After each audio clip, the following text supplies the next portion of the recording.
And now, the Break It Down Show with John and Pete. Hey, we're here at Bayview Studios. And on the Break It Down Show tonight, glasses clinking. Yes, indeed. Yes, indeed. That's the sound of good times. I speak in superlatives a lot on this show. I often say things like, oh, Earth, Wind, and Fire, that's my favorite band. And then the next show will be, oh, Confunction, that's my favorite band. That's my favorite band. Oh, Tony Thompson is my favorite drummer. Ooh, J.R. Robinson, he's my favorite drummer. Omar Hakim, Steve Gadd. I've said it about a lot of guys. But I'm going on record right now, right here. Say it. 100%. All right. No take-backs. My favorite drummer sitting across the table from me at Bayview Studios tonight, Rich Aguon. Hey. What's up, man? What is Hello, my peoples. Yeah. How are you? Thanks for coming on the show. Thank you. Thanks for having me. We've had a few musicians on the show. Did you feed them beef before? I didn't barbecue a tri-tip for each one of them. No. I only do that for you, man. Coma. I've been trying to lure you on this show for a while. You have. Let's start at the very beginning. Uh-oh. We have something here in the Bay Area that down south, in the dawn of jazz, they had the Chitlin circuit. But here in the Bay Area, we have the adobo circuit. And we played on the adobo circuit, and we have done that. that's where you started. Absolutely. Even before the adobo circuit. Started on the ukulele duo with my aunt, It was just the two of you? Auntie Mary. You and Auntie She Mary. was awesome. You would play just the two of you? We would just play at house parties, and she would play tink tink tink tink tink ding ding ding tink tink tink tink ding ding ding and say solo. Uh-huh. That's how I learned how Here to we solo. go. And I would get paid. I remember they would throw money, and I was like, whoa. How old were you? I had to be around 8. Damn. Had to be, yep. But both your brothers, Kenny and Gerald, both play drums. Absolutely, yeah. I came home one day, and there was a Montgomery Awards majestic drum set sitting in.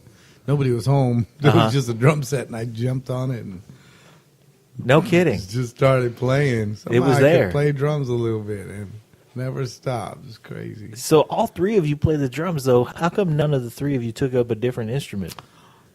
You know, well, my brothers actually did play different instruments. Okay. My brother Kenny played accordion. Uh-huh. Gerald played trumpet. But most of the time, more percentage, we were making noise on drums. Yeah.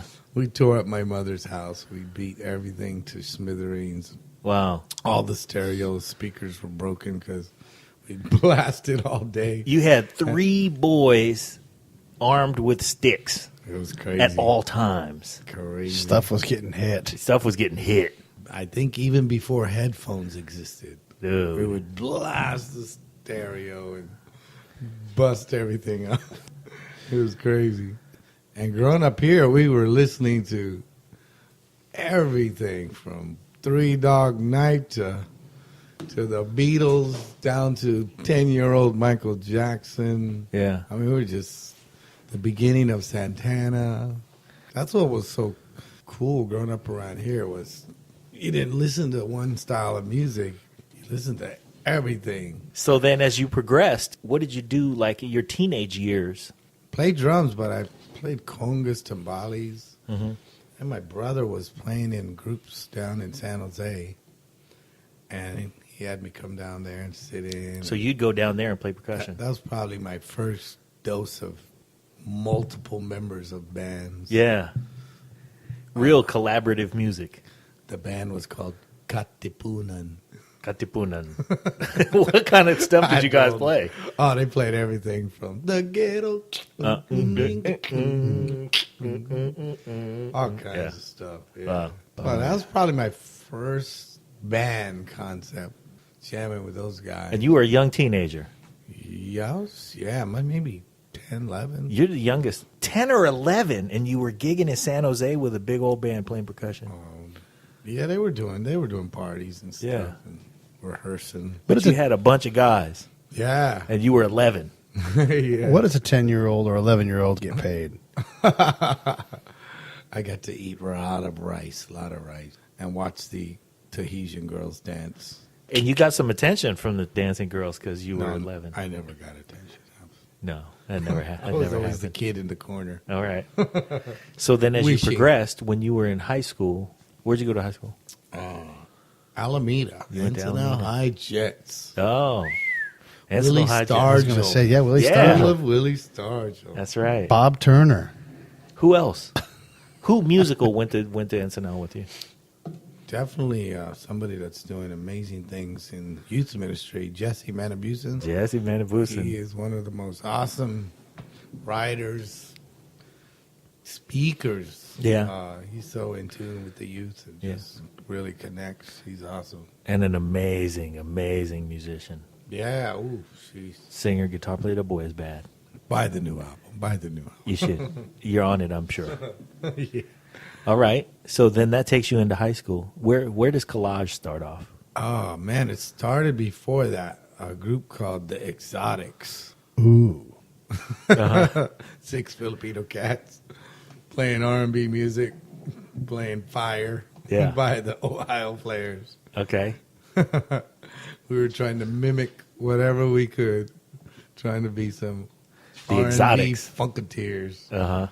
I don't think we were that funky yet, but it was great to be influenced with that kind of stuff. And it was an evolutionary process. Man, yeah, slowly but surely, Uh-huh. Exotics turned into another group called Calayan. Man, I got you digging way back. You're Yeah. using parts of your memory bank. Yeah, well, deep, we used deep back to there. actually gotta shake it we were loose. the first promoters. We used to promote our own dance. We would print up our own tickets, print up our own gigantic multicolored posters, and throw dances every weekend Wow. and charge. Yeah. How'd you guys do? We did all right back then. Nobody had bills. Right. It was pretty cool. It was fun. Our outfits were those, those orange vests that workers Yeah. on the freeway. That Caltrans workers. Yeah, You we got would play Caltrans BT vests. Express wearing da-da-da. And where did you score those? Well, that's a little trade secret. Okay, we won't discuss that. From Uncle Larry. Uh-huh. Uncle Larry. So slowly but surely, we wanted to get more funkier. Uh-huh. I don't know how it happened, but different instruments started switching. Uh-huh. Different people. We all were from Alameda. Then we started getting musicians from Oakland. Uh-huh. And that always makes you funkier. And I started switching It changed the dynamic. Yeah, and also switching the types of songs we played. Okay. But we all always liked, the same kinds of songs. Right. But then, slowly but surely, you had to get some brothers involved. Right. So we had our first brother on, I think it was guitar. Okay. And then, it was weird. Cause Did you guys have a meeting afterwards? Like, hey, that hey was guys. a really hard time for me because we were all like brothers. And then all of a sudden, that person wasn't in the band no more. Oh, man. Really family-oriented band. Yeah. And all of a sudden, you see people disappearing out of your life. It was a Right. trip. And it wasn't cool because I'm not in that band anymore. And then all of But a sudden. you were too immature to speak up. Right. That no, you can't fire him. You just didn't know how to even back that person up at that point. Wow. Saw a lot of that. That was crazy. The heavy interpersonal dynamics of a band on a young. Yeah, it was group of deep for guys. me. It was really deep because all the people in the bands I played with were always 5-6 years older than me. They all Yeah. had girlfriends, and I'm sitting there going, I'm 11. I wish I had a You have a girlfriend. She's got boobs. Yeah. Oh, I man. read about those in It books. was psychosis. It was very, very, very hard. But we slowly but surely started graduating to different musicians, different types of songs, and getting better. Yeah. Getting better, rehearsing tons. Oh my God, we would spend hours and hours, days, weeks. That was just your social time. That was the Yeah, time. it was That was your fun. recreation. Yeah. And It so, was cool. when did you finally turn the corner where you were like, "We're pretty damn good"? Let's see. A gentleman named Ruben Laxamana, who was an awesome sax player and singer in a group called Maharlika. Uh huh. He had Where are these names, man? These names, you got names. Yeah, who in knows? bands. Maharlika. Maharlika. That sounds like a tribe name on like Survivor or something. Right. Yeah. Well, I wanted more American names. But, Okay. but he had moved to Miami and was down in that scene for a long time. Uh-huh. And then he moved back, and somehow through our bass player, Gabriel De Rosario, we were rehearsing at Ruben's house. This is when it really all changed. That's why I'm mentioning it. Uh-huh. Ruben came home and he said, "Who are these smucks rehearsing in my garage?" Uh-huh. And then he listened to us and he said, "Oh, gee." That's Yeah, what these they're schmucks okay. are. Yeah. And Ruben was a super force in all his groups. Uh-huh. He's good at molding bands. So I was just some kid. I had no clue how he infiltrated in, but it was a good thing. How old were you at the time? At the time, probably 16. And how old was Ruben? He must have been 21, 22. Okay. Old enough to have Old moved to enough. Miami and moved back. Yeah, definitely was, rolling. These guys are all super gangsters. Yeah. With platform shoes. Wow. And yeah, he came in the band and, man, started firing everybody. Say what? So he just made with the personnel changes. And I have to say, changed my life by hiring the most funkiest brother on bass from Berkeley, California, named David Agent. Dave Agent. That man changed my life. He has no clue, but he is the reason I played drums the way I do. Really? Yeah, because I drove him insane. Because, he was a pretty mature player at this point. I mean, he was just, Already. yeah, he was just super bad. And here comes some little schmucky kid trying to keep up with him. Man, I drove him nuts. Bless his soul. But he loved me. I loved him. But I drove him nuts. This story, by the way, extends many years. Keep going. Yeah, man. And When was the last time you saw Dave Agent? it's been a while. Man. Yeah, it's been a long We're going to while. make it the mission of the Break It Down show, get you guys back together. Actually, they called me to do a gig. Yeah? And I could put it on radio now that I was in the Philippines and I didn't get a lot of messages at this point. You were Yeah, I feel really you were bad. off the grid. Because the gig was for April. Wow. I feel really bad that I didn't get back to them in a professional timely manner. fashion. But let me tell you guys, I did want to do the gig with you. But I was in the Philippines and I didn't get messages for like a month and I couldn't get back to them. It was crazy. It was nuts. Man. Dave Agent, super duper amazing musician. Could sing, play, and play drums. Oh, boy. Yeah. And he was just, he just tried to mold me into somebody that could play a groove. That was like when You got Dave to thank for your pocket. I think before Dave Agent, nobody ever really tried to instill that whole pocket thing. Just like lay it back, dude. Come on, Take it easy. put it there. Just yeah. Dave Agent is the reason I can play drums today. Man, get down. Get down. Yeah. And he turned me on to a lot of, new drummers that I really wasn't listening to. I think I was listening to a lot more commercial kind of stuff. Yeah, what was influencing you at the time in terms of Everything that was on the radio. Yeah. You just had the radio on And like then the everybody people else. around me, those guys were much older, so they'd go to the record stores, buy all these new records. All right. But Dave was listening to Jean-Luc Ponty, Oh, Weather yeah. Report. Who was playing with Jean-Luc Ponty at the time? Chicoria. Steve Gadd a lot. Jean-Luc Ponty, man, who knows at that point? Yeah. He had a lot of French dudes or Yeah, whatever. he had a lot of bad dudes. But But yeah, Dave introduced me to a lot of Peanut Butter by Lenny White. Was it Lenny White? Yeah, the drummer. Man, I had never heard of any of these cats. And then all of a sudden, here was this cool, funky fusion stuff. yeah. Yeah, and I was like, whoa, what is that? But yeah, it was cool. So at that point, we started writing tunes. We ran into a gentleman named Larry White. Yeah. he ran into us at the airport. We were on our way to a gig in L.A. And it was just musicians at the airport, and you ran into Larry and White. he knew we had a horn section. He wanted a band with a horn So he section. saw you guys, recognized you guys, and cornered you in the airport. Yeah. And he knew Ruben had that bad band Maharlika Uh-huh. with a super horn section. I think Larry might have came to one of our gigs and said, okay, I got to steal these guys. Yeah, and he somehow, him and Ruben made some arrangement, and then Larry was in the band, and he really stepped it up because he was a writer. Wow. And, So does that mean you guys had to fire Dave? no, he was a guitar player. Larry was a guitar player. Yeah. Okay. Yeah. I mean, there was a lot of other stuff. that So, went on man, prior this to that. band is getting funkier and funkier. Funkier, Now, all of a dude. sudden, you guys are the greasy get down on the get Now down. we're in the garage for 12 hours straight, like writing tunes and 4-track recorders by Tascam, Uh-huh. putting like 36 tracks on Right, board. bouncing, bouncing. Yeah, bouncing. And some of those tapes were better than $100,000 studio. It was Wow. crazy.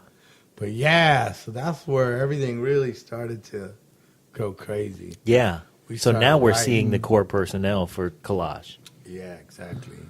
As you're going through this process, did you have things that you tried out along the way? You're like, maybe I'll try a little singing, or maybe I'll try, a gong, or different things. Like, were you sort of sorting through those things? And Yeah, well, you know what? Earlier on, singing was huge.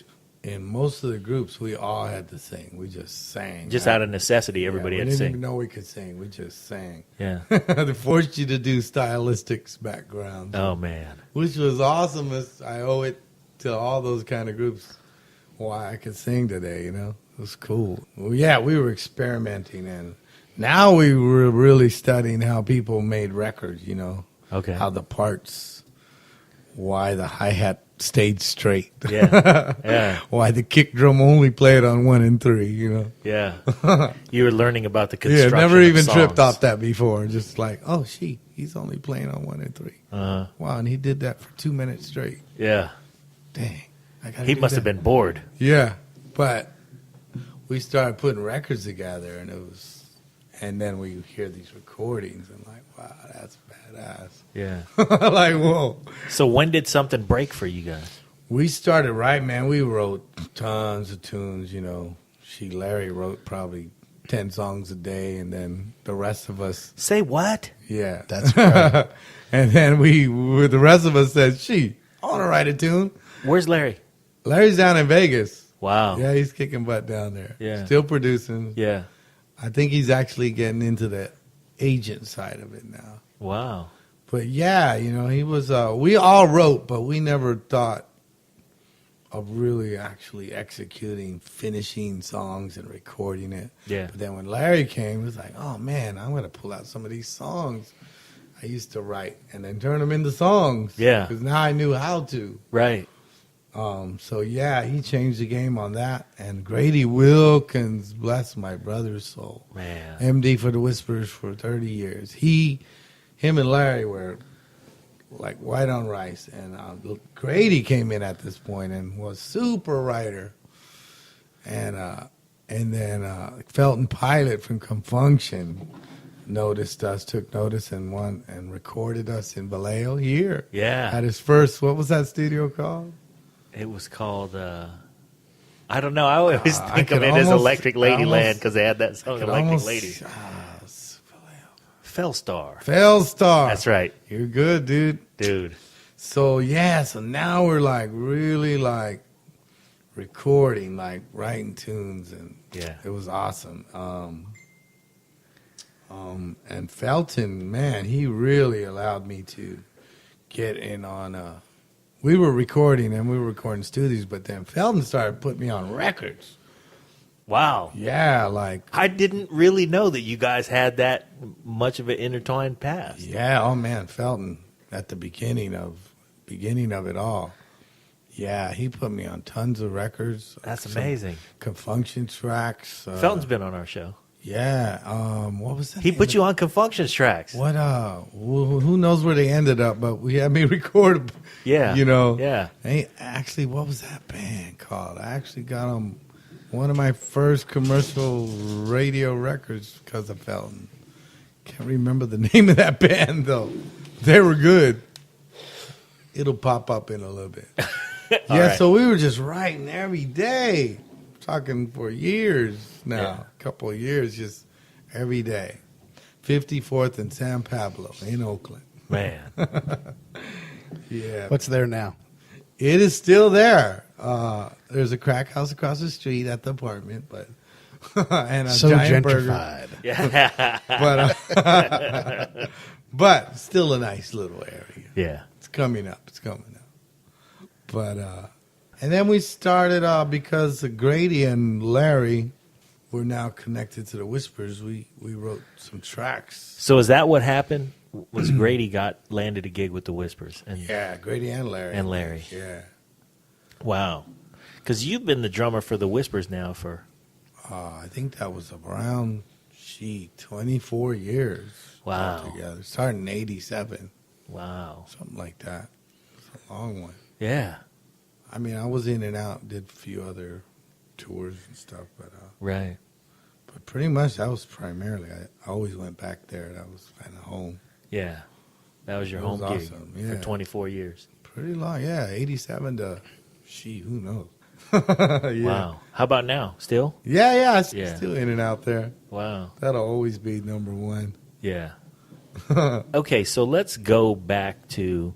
When did you guys become Collage? I want to explore the Collage Well, experience. that's exactly what happened. We wrote a song called Imagination. Uh-huh.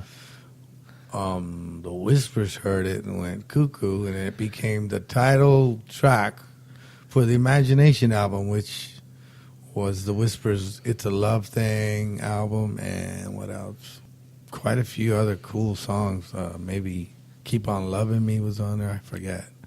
But it was the title track for the Love Thing album, and man, that was our first time I went to L.A. and played to a click. Wow. It was awesome. Sunset Sound. First time. I had been in studios up here, but never went to L.A. Yeah. And I was. And there you were at Sunset Sound. Yeah, it was awesome. It was cool. I think I was 20. And at this point, how many jobs have you had where someone said, I need you to bag groceries or something like that? Like you're not playing with pieces of wood in your hand. Like, Man, you know what? I've been playing music since I was 7 and never stopped. Yeah. never had a regular job that didn't involve music. I was a gardener for a quick second at a very young age. Like 6. Getting like a nickel a bag for weeds. Very young age. 1985, a gentleman named Greg Escolta gave me the chance to sell fine art. So I did that for a quick sec. Uh-huh. And then I ended up on tour, so that You had to cut go. that. So much for were that the- gig. Yeah. So, man, music 24/7. And here's why, because as soon as we recorded that title track to the Love Thing album, we got a record deal. And so we were called Arrival at this point. Uh-huh. And we had to switch that name. So they came out with the group Collage because we had multiple cultures in our, multiple different kind of races in our band. They couldn't figure out what to name us. Yeah. Literally couldn't figure out, what do we name these guys? They look terrible. And you guys were signed to Dick Griffey's label, which he was a partner with Don Cornelius in Soul Train Records. And when Don Cornelius wanted out of the record business, Dick Griffey said, okay, and moved to Los Angeles and started Sounds of Los Angeles Records. Solar. So I think we were signed first to, Solar Records. Then we switched to Electrosylum, which was under Solar, or Solar was under it. And then we switched to MCA, Uh-huh. which is Solar. Which was bought under. Elektra or whatever. Yeah. Yeah. Man. And then it never stopped from there. We just kept on writing. We did 3 albums under Solar and continued to. Where were people buying these records? Oh, all over the world. We were Collage actually was number 2 next to Part-Time Lover in England. No kidding. They didn't play us here in America, but they knew us well over in England and Wow. Japan. It was weird, huh? I don't know. I that's strange, can't really you say I've ever experienced it. No, it but seems you like- want to be really well known in the United States, and Sure. you just kind of get lost See, wait, this is part-time lever, so that's what, like 85, 86, something like that? somewhere in there. Yeah. I was making peanut butter and jelly sandwiches. That's what I know. Yeah. And So I wasn't knowing anywhere across the pond anywhere at all. I was just eating a lot of But it was a sandwiches. trip to getting signed onto such a large roster of groups on Yeah. Solar. We just got lost. There was Shalimar, Dynasty, Whispers, Lakeside, Climax, Midnight Star, and then this little teeny group called Collage. Yeah. Wow. So great music, but it was just, got lost in the shuffle. But that relationship led to you playing with a whole bunch of those people. Absolutely, man. Yeah, that was a blessing. Yeah. And so the Whispers were switching up drummers at this point, and they made me audition against all my best friends. Wow. It was weird. It was a trip. But So the Whispers were switching up drummers then. yeah. Collage was sort of had gone by the wayside. So No, we were still still active. we were out in Canada touring a little bit, Yeah. trying to be superstars, thinking we were Prince. But you were interested in Prince playing. meets Earth, Wind, Fire. You were interested in playing with the Whispers, so you went Oh ahead yeah, and auditioned. absolutely, yeah. I was like, wow, because I had been listening to Whispers since the '70s. Sure. Yeah. So man, yeah, did that. Got the gig.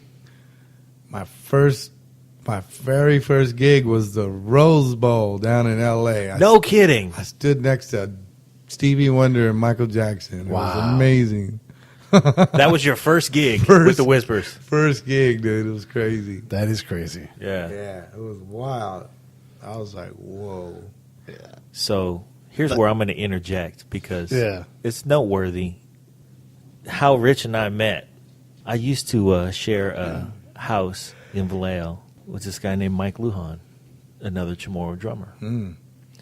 And, we used to just play on, he had a set of red pearls in the living room. And we used to play and listen to records and stuff. And the records that we had were eclectic, all over the place. There's some rock, a lot of funk, a lot of R&B. And then Bobby Brown's Don't Be Cruel album came out. And I remember that we used to listen to that and play along with it and stuff. And then one day he read the back of the record, and he saw your name on the back of the record. And your last name is specifically Chamorro last name. Stuck out like a There sore aren't thumb. Spanish people with your last name. It's your last name is from Guam. So we used to look at that record and go, I wonder who that guy is, man. I bet he's Chamorro, just like us. That's cool. And we didn't know you played drums because you were credited as a background vocalist on that Yeah. album. Yeah. So I guess Larry had produced a couple of tracks on that record Yeah. and enlisted you to sing. Yeah. I think me and my brother were programming DMX drum machines or something. Wow. Hated it. So here we are, sitting in Vallejo. No idea where you were, but saw your name on the record and thought, one of these days, man, we're going to have to find out who this guy is. This was before the dawn of Google. We couldn't Google you. So then one night, Mike Colon calls me and says, hey, man, I hear there's this band playing in Benicia, and we're going to go check it out because I hear these guys are good. And I said, well, okay. And I didn't know. I just would go wherever Daddy C was going. If he was going, I was going. He told you to listen to the Police. You said, okay. Okay, yeah. Where did you guys go in Benicia?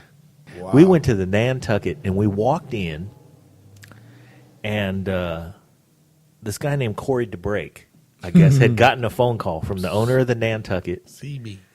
and he said, hey, man, my band canceled.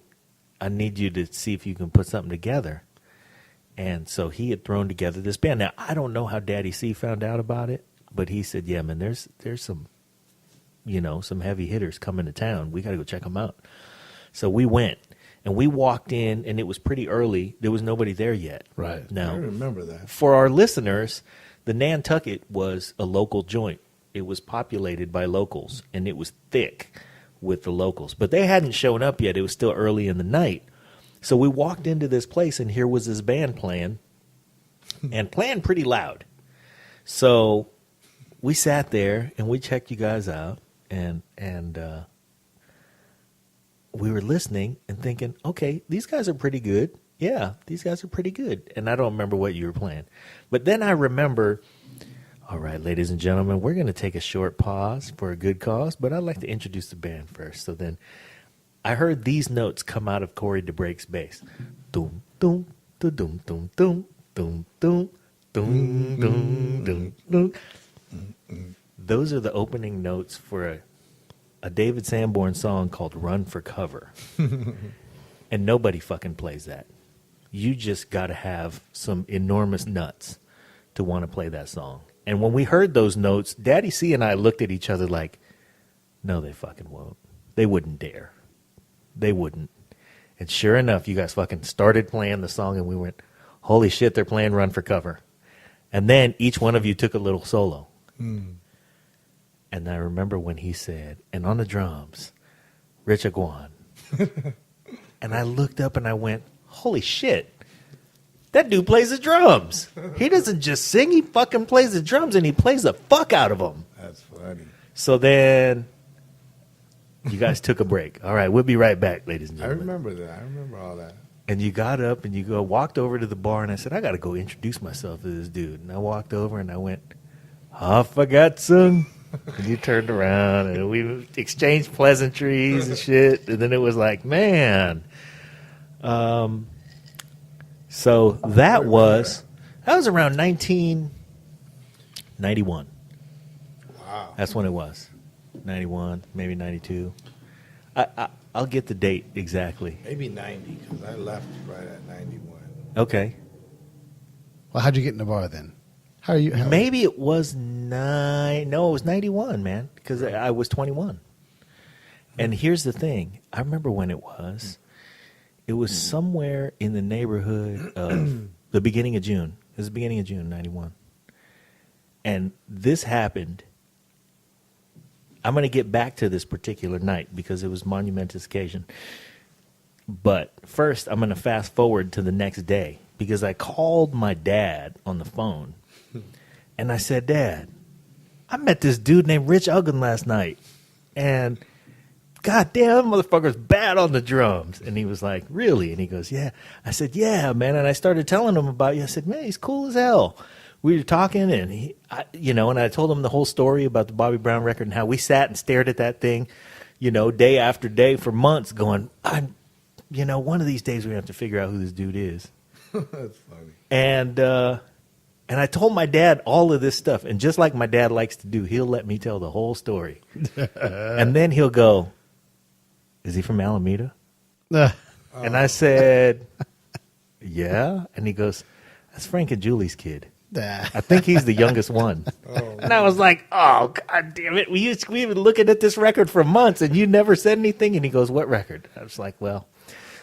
So anyway, the other monumentous thing as we get back to that night was after I met you, and we were having a great time, and we were dancing and enjoying ourselves, and the music was terrific, I met my wife. Wow. Yeah.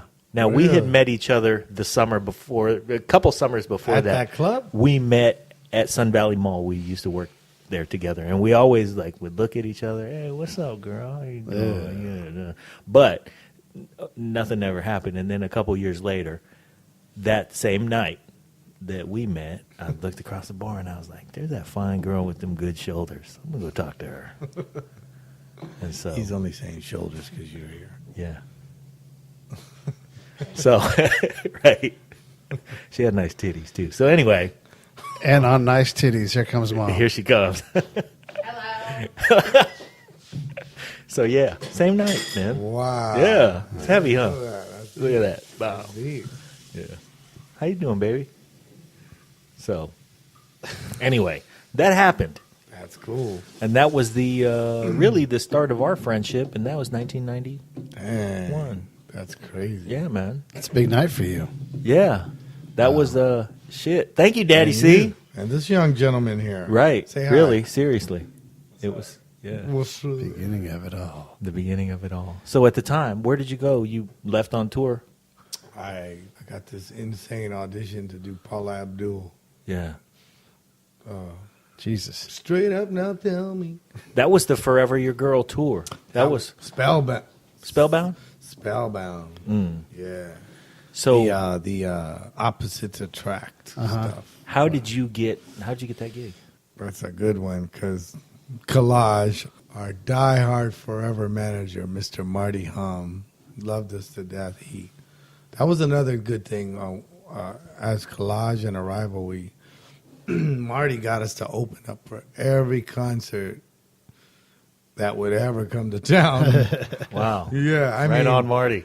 every concert that came, we would be the opening act, which is back then it was easier to do, but now it's not as easy to do. But yeah, so that was a great introduction to playing live, big concerts and stuff. Yeah.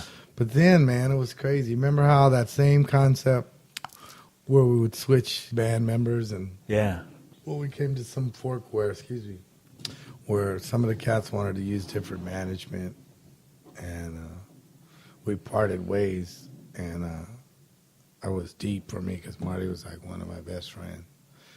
But I was still a little too immature to stand up. to say, what are you guys doing? Just, Where's Marty? Marty, oh my God.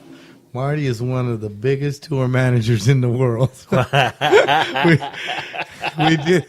fired him. We did a huge favor. No kidding. I mean, he's done Barbra Streisand. Holy shit. Barbra Streisand to Chicago, to Ricky Martin, to, oh my God, Paula Abdul, to Janet Jackson, to you name it, he's done it. Yeah. Man. Okay, but you guys were still cool because you fired. Yeah, it was probably really rough on him at first. Yeah. But it pushed him into another realm of work. Yeah. He didn't have to pay attention to our dumb ass anymore. Right. And he started working for some promotion company and doing tours and shows, and man. And it just took off from there. Yeah, he's large, dude. He's huge. Yeah. That's how I got the Paula Abdul stuff. Okay. He called me and brought me down to L.A. Went to this insane, oh my God, insane auditions. Like 50, 60 drummers. Holy shit. 2-week period, and whittling down in 2 weeks. It was crazy, man. And who else was there? Oh, you name it. Every drummer. Okay, that was Paula Abdul's Spellbound tour. Everybody was there. Drummer, dude. Because she'd already been big. Now this is the follow-up. Yeah. So here's what I got to know. So there's 60 drummers. They can bring anybody down, right? And you go in. Do you have the confidence to say, this shit's mine? Or do you just say, I'm just going to go out there and do what I do? Or how do you do it? I just wanted it. I was like, this is mine. And I was like dreaming, I don't know if this could happen, but this would be hella cool. But interesting story. I ended up not getting the drum gig. Wow. I auditioned drummer after drummer after drummer after drummer. Made it through that. Went home. They said, okay, you're still good. We want you to come back. So now it comes down to 2 drummers out of all these drummers. Yeah. There's room A, room B. I'm in room B with all the schmucks. And in room A is the guitar player for Shaka Khan. What's his name? Rob Bacon. No, God, I should know his name. He's awesome, my hero. But just all the heavy duty LA cats. Yeah. Saxophone player from Al Jarreau, Sonny Emery on drums. Oh, Jesus. Super, just all the A cats. That was room A. Room A, I'm in room B. I go over to room A. I'm sitting there. Sonny's got this massive and it's drum. you and Sonny Emery. Comes down to me and Sonny Emery. I'm like, that ain't so bad, man. No, God I damn was it. honored. It came down to you and Sonny Emery. I was honored. So Sonny I Emery, walk by in the there. way, left that Paula Abdul gig to play drums for Earth, Wind, and Fire. He's been there since. So Sonny, I go into room A. Sonny's got this awesome, massive drum set with lighting and smoke Yes. and a sequencer. Oh, my God. And then Paula Abdul walks in and goes, Sonny. Oh, come Jesus. on. And they hug. And I go, oh, shit. That was it. That was it. That's about that. That was the end of that gig. Yeah. So, didn't get the drum gig, but 2 days later, get a call to come down and be the percussionist and singer. I'm like, oh, shit. Wow. Are you serious? They said, yeah, don't worry about it. We're going to fly you down. Don't worry, there's only a couple cats. Don't worry about it. Oh, so you still had to audition for the percussion gig. So, But they liked you. So wait, I come down. This is Hollywood as it gets. I come down to L.A. I walk in there, and they got 7 of the baddest percussionists in the world. Right. Who? Richie Garcia. Oh, Jesus. Kevin Rickards, who plays on The Tonight Show. I mean, all the cats on Yeah. the studio. Heavy-duty cats. And all of a sudden started, like, nerves. I'm like... But then I remember I called my brother. I went in there and watched a few cats auditioning. You want to hear this story? Yeah. I watched all these cats, and they're in there doing spinning, throwing tambourines and up in the air and playing cowbells with their feet. And I watched that, and I looked at it, and I called my brother, and I go, check this out, dude. I'm going to go in there and steal this shit like a big dog. Uh-huh. Went in there, grabbed me an octopad, programmed an 808 kick drum, fat ass hand claps, Right. put some bongos, and went in there and went boom, boom, boom, boom, dig it, boom, boom, got the gig. Yeah. It wasn't about. It wasn't All about the spinning tambourine. Yeah, it wasn't shit. about how super bad you were. Right. It was, You just laid it down and it was yeah, funky. it was just about a groove. It was funky. It was exciting, and nobody was doing it that way. You know? Right. Everybody approached it like a But man, a chop gig. It was interesting though, because I hate to say it, but LA has a. Love you guys down in LA, but they kind of vibed me out there. Yeah, it's different. I'm not sure why. Yeah. I guess I just didn't have any clout or respect as a percussionist of that caliber. So they kind of looked at me like, oh, who's this cat trying to be a percussionist? Yeah. But I actually thought I could do that particular gig really well, because I know how to lock, and I know how to play commercially, I know how to fit parts in without getting in the way, and Right. I look pretty damn good at that point. So the thing about that gig, though, is, all of those things describe the perfect person for that gig, because the star of the show is Paula. Yeah. The star of the show is not the percussionist. Right. He just got to go in and lay it down so Paula But it can was come out and do her huge thing. production, and they just didn't know who the hell I am, and I it really wasn't what I was trying to do. So I did it for a little while. I did it all the way to the MTV Awards, and I quit. Wow. Yeah, because You quit Paula Abdul. It was miserable. I was miserable. You have to explain why you're miserable, because I understand that you were, but none of us understand why. You're on the biggest tour in the world, probably. Yeah, it was crazy, dude. I had a rental car, a condo, but I'm a drummer, man. That's what I do. And I just didn't feel grounded. I didn't feel like, and they were kind of vibing me, man. I was used to that family-oriented band thing. I came from here, and I didn't know nobody down there, and they were just vibing me. You weren't getting a lot of love down there. Wasn't getting the love that I thought I could actually spend the next year. Yeah. I mean, I probably could have made it through, but it just What You is weren't that? feeling it. What does that say about Paula Abdul's management when their drummer and their percussionist both leave?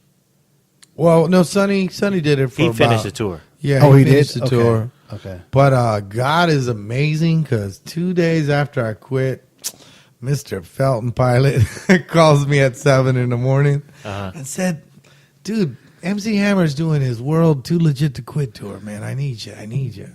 2 days after Paula Abdul. 2 days, You gotta 2, be 3 kidding days. me. Yeah, dude, it was amazing. Oh, my God. I went home with my tail between my legs. I was totally depressed. And I had, quit the Whispers. Yeah. I was like, You quit the Whispers to go do a gig that made you miserable. Yeah, absolutely. And then you quit that gig. It was crazy. Let me just ask you something. You still in touch with Paula? Isn't she beautiful? Yeah, she's Paula. She's Hey, very American beautiful. American Idol. She's very beautiful. Anyway, She is awesome. Oh my God. yeah. Sheesh. So the whole thing about them vibing you out wasn't Paula. No. She was cool. No, That's good to hear. Yeah, she was awesome. How about Sonny? Sonny was cool, I think. Sonny was always cool. I think I don't really know what that all was all about. Yeah. I couldn't even say. Only they could say. But I just knew it wasn't feeling healthy. It wasn't for you, yeah. Yeah, and there was a different place. I didn't know that was the sequence of events like that. So it was you quit that band and then came back home.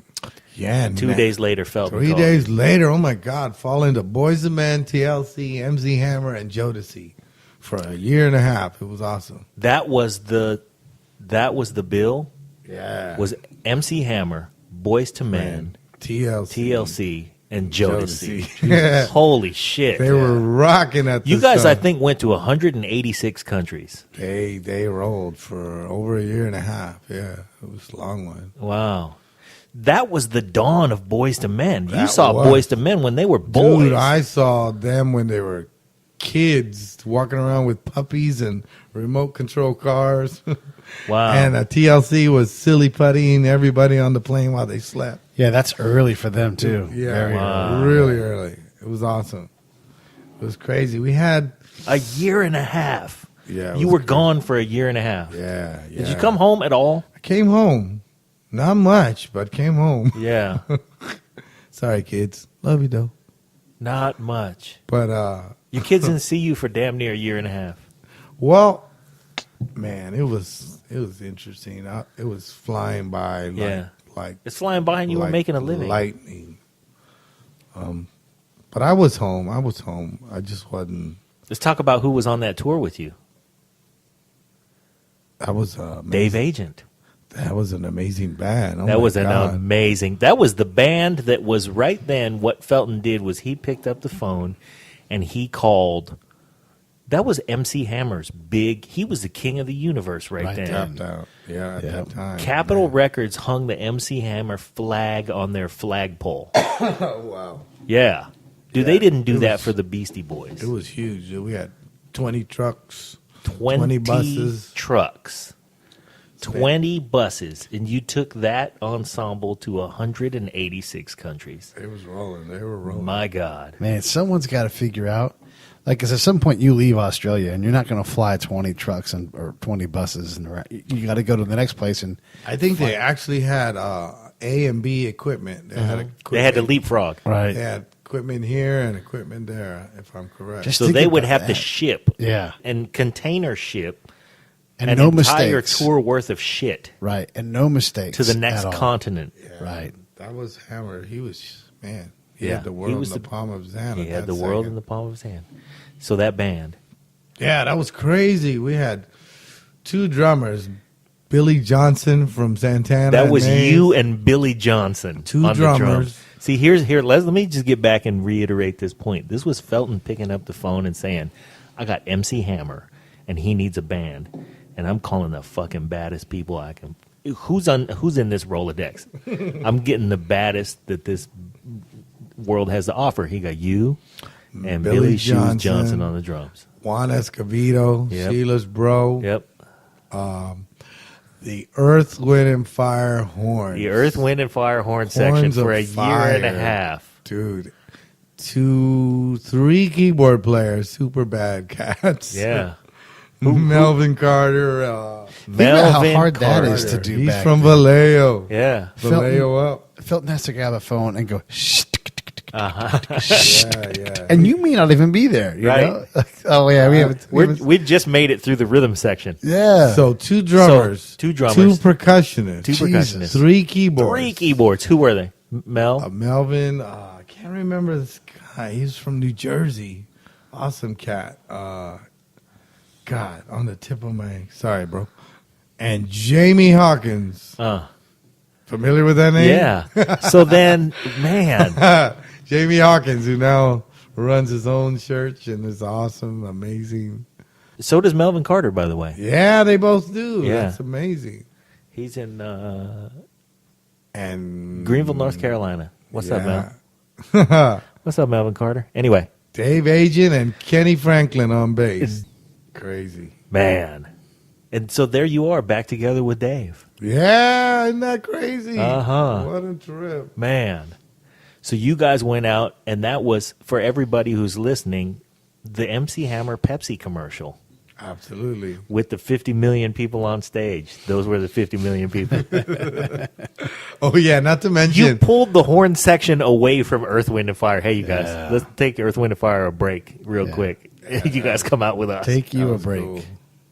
Not to mention 7 female singers. Wow. 7 male singers. Jesus. 25 dancers. 25 dancers. That is an enormous stage because MC Hammer himself needs at least, a lot of room to do what he does, and you've got It was crazy. all these other people. That's a Right. huge stage. it was- All of you people crammed into Studio 8A to film the Arsenio It Hall was show. nuts. My goodness. It was nuts. It was very. That is bonkers, man. It was bonkers. 2 drive-bys, a shooting on stage, and 1 murder.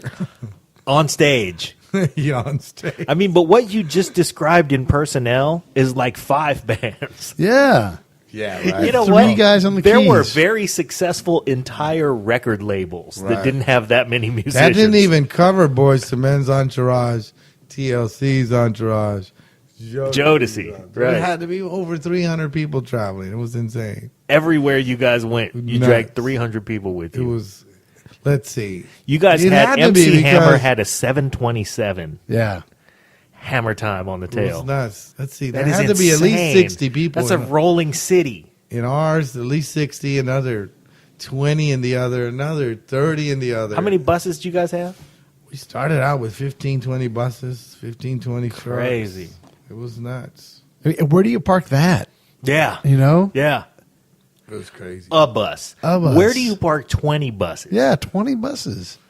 Sick. And where do you get enough backstage passes? Yeah.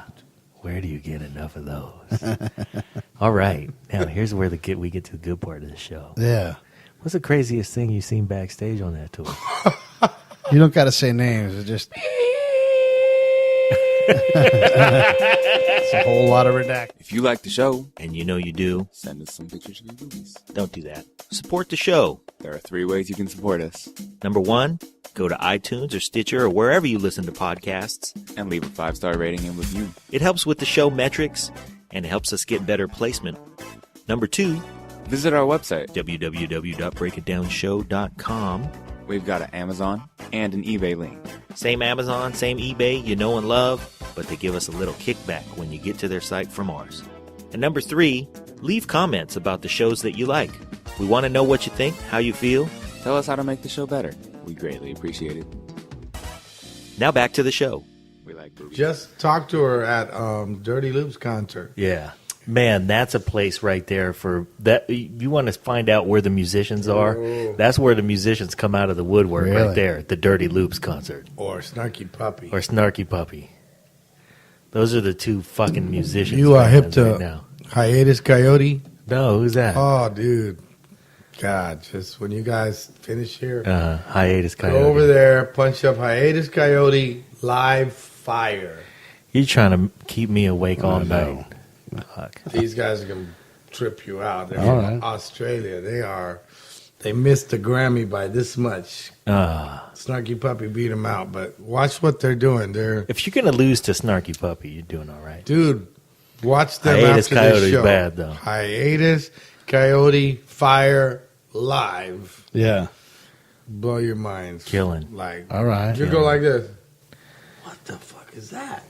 And their audience is like young, college, fine ass, Yeah. good looking kids. That's And fun. They're twisting time, they're twisting beats, they're Sick. staggering. And this girl's doing hip hop Ella Fitzgerald line. I'm under the fire and down about the man, and they're just cooking over some funk. You tell me what it is. I will. It's wicked. I'll listen And to it's it. working. That's been a fun thing about being friends with you all these years, man. Is you'd hit me you hipped me to Mint Condition. Man. Oh my God. Man, this guy.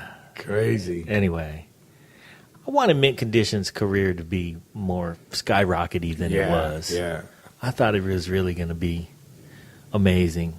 And Confunction should have been way huger as well. Yeah. Although they did cross over with Fun. Sure, they had a But- great career. I mean, they what a terrific run. Same but, with the Whispers, too, because the Whispers didn't cross over in the 70s. Uh-huh. They missed that whole Temptations, Four Tops, OJ's, Spinners. They missed that. Yeah, And that was that's their why- wheelhouse right there. That's why those bands can still make $100,000, and the Whispers are around 40, 50. Is that true? Yeah. Well, here's OJ still make $100,000. Okay, Gladys The still at OJs are 100. terrific, but you know what? I've watched a lot of old school bands. All of them that I find, and Cameo, still badass. Oh, yeah. But I'd watch a band like Lakeside or a lot of those bands, man, just kind of stagnated. Well, you know why they've. This is not on, is it? Yeah. Oh, shit. Well, Go ahead, say it. Well, I hate to say it, but Just say in general terms, then. Don't talk about in particular. Yeah. What happens to a band that's been around for a while and they stagnate? man, life Yeah. changes everybody's reasonings and drive to be excellent, and then money also changes everything. Sure. Who you can have in your band, who will play with you, Yeah. who will play at this. When you're young and hungry and on Yeah. your way up, Yeah, and so everybody's looking at upside. So Yeah. then the sky's the limit. yeah. And then when you've actually seen how big you're going to get, then a certain segment of the population says, well, they're not young and they're not on their way up anymore. And So I'm I not hate- going to invest my I hate musical to say it, talent. money makes bands do, like some of these guys are hungry, so they go out really minimal, Yeah, and then that's true. the Whispers are probably one of the only last.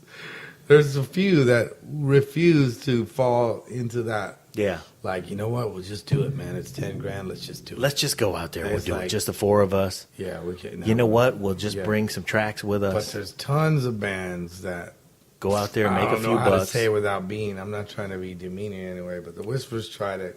Brother got to stay- earn a living. They try to stay at this level of Yeah. production. Yeah. They try to stay at this level of presentation. Yes. They try to stay to the best of their ability as a top. Yeah. R&B Continuing to group. perform. And a lot of these awesome groups that were top in their time are so hungry now. Yeah. Because now they got to go work at frickin' Target because their checks are now $3.02. Right. The record money That's is. if they're getting That's any gone. money. Right. Yeah. So they have to go do these club dates now, Yeah. which they never did in their day. Right. They lose their Does it become work? Is that what happens? You know what? It's. yeah. It's. In the sense that Yeah, it I think becomes so. How to feed your family. Okay, let's just look at this from our perspective, Pete. All right. This show, we love doing this show. I love doing this we show. pay dues for this show because we see all the upside. Right. Let's say 5, 10 years from now. We're talking about bands that have been out 20, 25 years. 30. So let's say that 20 years from now, we know exactly how good, how big, how much this show is going to bring for us. Yeah. And now it's just like, man, I just got to get a check. Yeah. The rent is due. I got to eat. And we're going to be a lot less emotionally invested if we've already seen the ceiling. Sure. And that's what happens to these bands. So you got to, you know what? I hate to say it, but I'll say it. Lakeside. I saw Lakeside. They were not good. But it was one of those dates where you could see like, hey, man, I got to get a check. Right. So I need tires Right. and shit. So It's also in go. here too. It is. You're right. Starts from the leadership Uh-huh. and And how he and it permeates all the way keeps it through. together. Everybody has to react to that vibe. But the thing is, if the leadership is feeling that way, where it's like, oh, damn, I just got to go make some money, man. And I know that it's done. We've gone as far as we're going to go. There's not going to be any more hits. People aren't going to go the extra mile and invest, their time, their best effort and all that stuff. They're just like, all right, we're just going to go play this freaking gig at this county fair. And let's try to get another gig in that same town that same weekend. Right, because we're already there. We're already there. Yeah. So, Matter of fact, let's do that club on the way out. Yeah. So right. we got 3 gigs. So the thing about the Whispers that I've always really been proud of you about is that you guys are always chopping. You guys could go out and still cut heads. Like everybody. I mean, Still I look can. at They still can. and those bands that you mentioned and the OJ. I mean, I saw the OJs with you They're guys. trying to keep it top of the line. Yeah. As well. Just trying to keep their preserved standard and production. And they're still able to Costumes still tight, moves still tight. Yeah. They're out there still doing it. do it. Light and sound. Hitting, yeah. That all is into everything because budgets. Yeah. Like some bands aren't in control of the sound and the lights anymore. Yeah. So they're an opening act and they come on sounding crazy. Yeah. Why? They can't afford a crew. They can't afford a sound man. They can't. Right. They don't have a monitor man. They're just going for it, man. It's You gotta sucks, eat. but And you can't have those guys because the checks are already not big enough. Yep. And that's why it becomes work. Yeah, you're doing something you don't want to do, but you got to do. Yeah. there's That's those work. bands that are just dodge. Man, go see Zap. Those guys are the hardest working band on earth. Man, and that's Zap with without Roger anymore. Those guys are nuts. They literally drive everywhere in the United States. Wow. Literally arrive 4 or 5 hours before the gig, maybe Yeah. more. Yeah. Set up everything. Bring their own monitor board. Jesus. Wow. They're still going after it. And set up theatrics and backline and curtains. Still about it. And they bring it all themselves. Wow. Yeah. And they create this visual thing. And they do it themselves. They got cousins, nephews. It's amazing. You're just sitting there going, man, they work hard. Man. And then they get on stage and they whip ass for like 2 hours. Then they got to pack it all up themselves. And take it back. Themselves. Yeah. Wow. And then jump on their bus with the trailer. Dude, I will support that all They day. work hard, man. Those Boy. guys are awesome. I'm glad to see you guys kicking ass, though. And I'm going to throw one up for Confunction, too, because Confunction Oh, still man, kicks still ass. killing, dude. Dude, Brian Collier. Killing. He's bad. Top of the line, dude. Yeah. EQ. He's bad. Top of the line. Yeah. Old school at its best. Yes, indeed. Yes, indeed. When you get an... Because they grew up That's right. watching On that. everything we ever wanted to be. Yeah. I want to be Earth, Wind, and Fire. Yep. Man. Hey, you played with Earth, Wind, and Fire. I did a really quick stint, boy. That's a story. Man. I have to tell you about that story one day. But that day's not going to be today? It could be today. It's wild, man. It's a wild story. How did that happen? Oh, man. That is a nutty story. Did it have anything to do with Sonny Emery? You know what? He ended up not on the gig Yeah. somehow, and then they had another amazing drummer, and he ended up not on the gig due to other unfortunate circumstances. And I get a call again at 7 a.m., and it's the amazing Robert Brookins. Wow. And he's now the MD for Earth Wind, and he says, Butchie. I go, who's this? He says, Robert Brookins. I go, what's up, Rob? And he says, man, I need you to come down to L.A. We would like you to be the drummer for Earth, Wind, and Fire. Hold on. And Will you say that slowly? And I was like, Because I just want to hear these words come out of a person's mouth. yeah, right. That's what I said. He said, yeah, Rick Butchie, man, it's all good. we want you to come down and play drums for Earth Wind. I was like, yeah, Quit playing. get the fuck out of here. So what's up, Rob? He goes, no, really, I'm serious, Butch. I'm like, call me Richard, motherfucker. So then, And he goes, no, okay, no, serious. We want you to do that, and you don't have to audition. It's all good. They know who you are. I know you grew up with us, and I know you know what to do, and it's all good. We're gonna pick up your. Here's the thing: we're gonna pick up your drums on Tuesday. The cartage company's gonna pick up your drums on Tuesday. I'm like, and it's Sunday. No, it's Saturday. It's Saturday. okay. I go, you serious, huh? And he goes, yeah, no, I'm serious, Rich. So here's the deal. We're going to rehearse Wednesday, Thursday, Friday, Saturday. We're going to fly out on Sunday. Monday, we're going to hit Good Morning America. Tuesday, we're going to play. You played on Good Morning. No, wait, you're not hearing me. All right. We're going to do David Letterman on Tuesday. And then we're going to hit a concert in Atlanta on Friday. I'm like, and then here goes the curse of my life, because all the great tours I ever had in my life always had some sort of stress behind it. Uh-huh. Like the Paula thing, I had to decide. It was right in the whispers, like we were rolling big time, traveling around the world, and now here comes Paula Abdul, and I got to make this decision. Like, oh my God. Just all kinds of different gigs that I had auditioned for was insane, like Janet Jackson. This was all had stress behind it. Yeah. Because there was always something good, something else good going on at the same time, and you had to make these decisions. Right. Oh, it was the worst.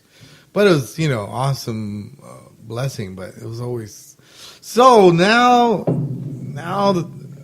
it's Saturday. They're going to pick my drums up on Tuesday. Uh-huh. I'm like, wait a minute, Robert, hold the hell on. Are you telling me Earth, Wind, and Fire, the dream gig of my life, I don't get to rehearse with them for a couple months, and you're telling me You on rehearse 3 couple days, of days. and then go on Good Morning America. Yeah, and David Letterman. And David Letterman. And I'm like, what are you talking about? And man, it was stressful. It was stressful right then already, because I was on my way to Aruba to do Sinbad's HBO Soul Fest with the Whispers. Oh, man. So all tickets are booked. All immigration has been worked on for months. Yeah. Now You're getting ready to go. Right. I get this offer to play And Robert for Brookins calls you for not Earth, just a Wind, and band, Fire. but Earth, The Wind. band. Like, I'm Earth, Wind, thinking and Fire. something is funny with this shit. What is this about? This is insane. So I'm thinking, man, are you serious? There got to be a video camera going on here. Yeah. But, that's my dream, to play with Earth, Wind. Oh, Sure. my God. Man, We are children of the 70s, man. yeah, dude. There is no band like Earth, Wind, and Fire. So I call Mr. Awesomely, my brother in life, Grady Wilkins. Yep. And I say, Grady, G. And he goes, what's up? I go, dude, Here's the thing. I'm about to turn a gig with Earth, Wind, and Fire down. And he goes, what? What are you talking about?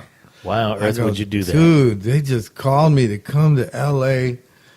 to be the drummer and do some shows, and I can't do it. We're on our way to Aruba, dude.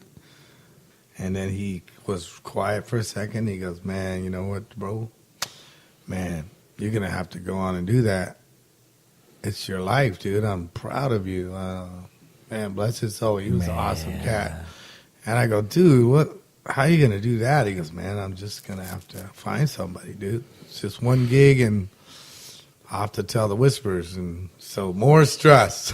It's all stress. So hold First on of a all, minute. I don't even have a drum set. Uh, I don't even have a drum set.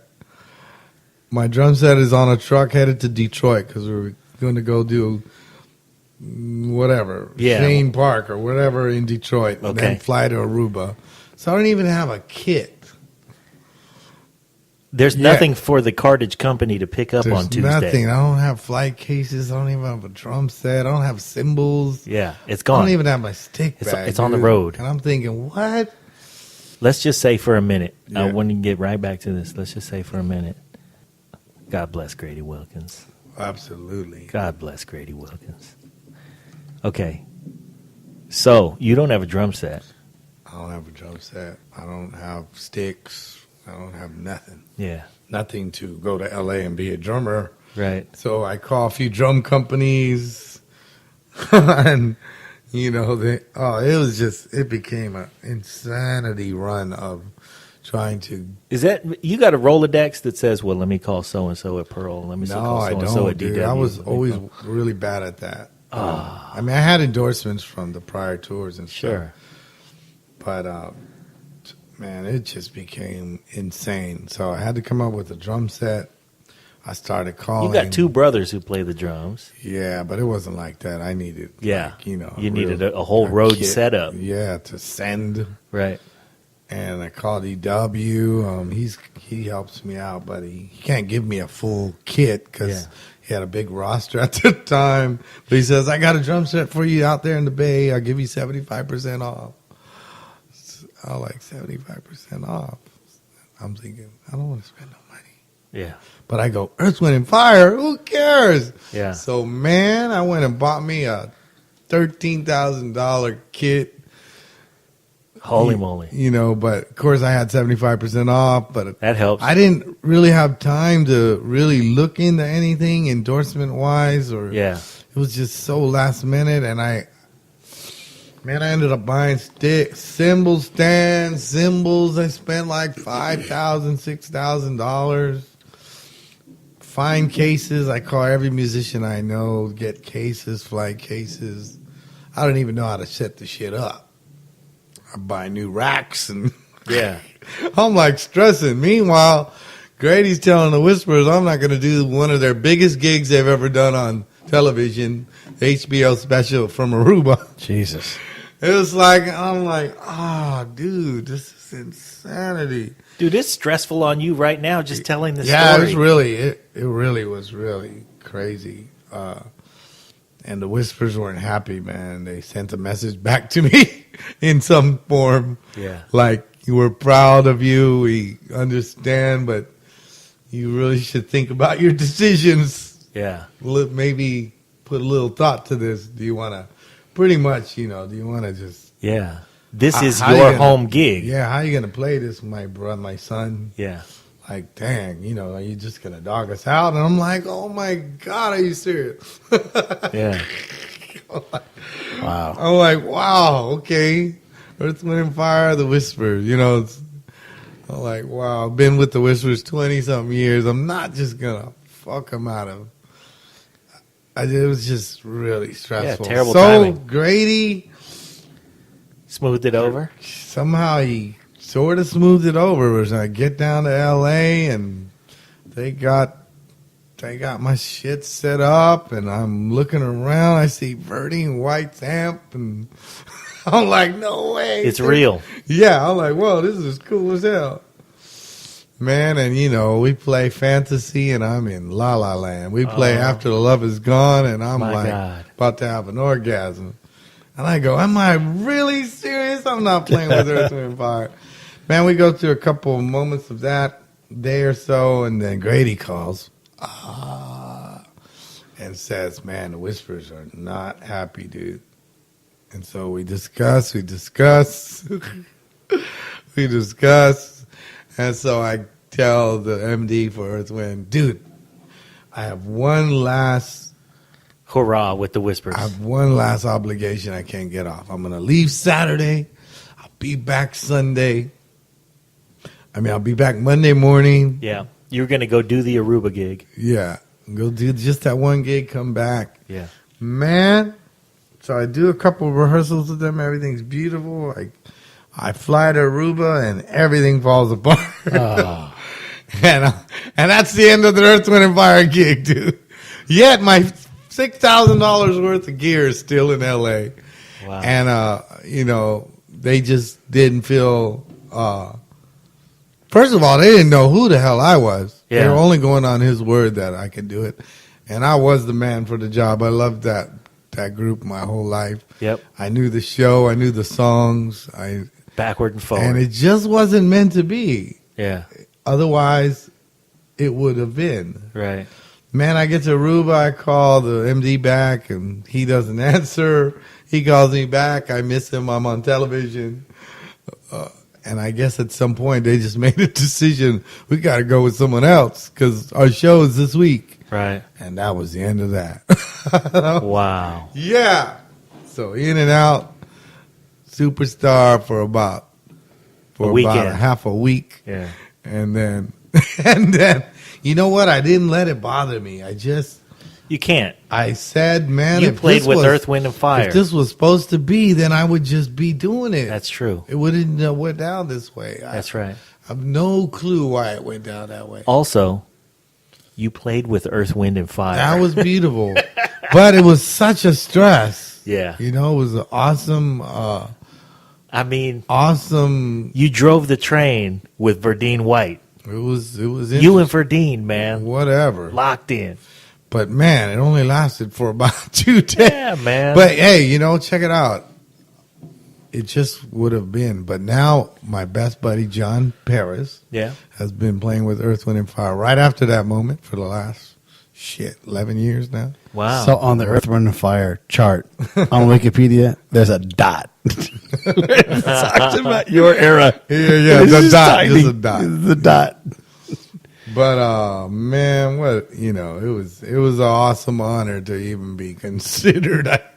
But it's like, wow, like really? Wow. So during this podcast, you've been on stage with a lot of people, to include Michael Jackson, Stevie Wonder. Well, I didn't play with them, but on stage, Yeah, standing right there at the same absolutely. gig. I'm going to count that. That counts. At 20, yeah. 20, Yeah. 22. MC Hammer, Paula Abdul.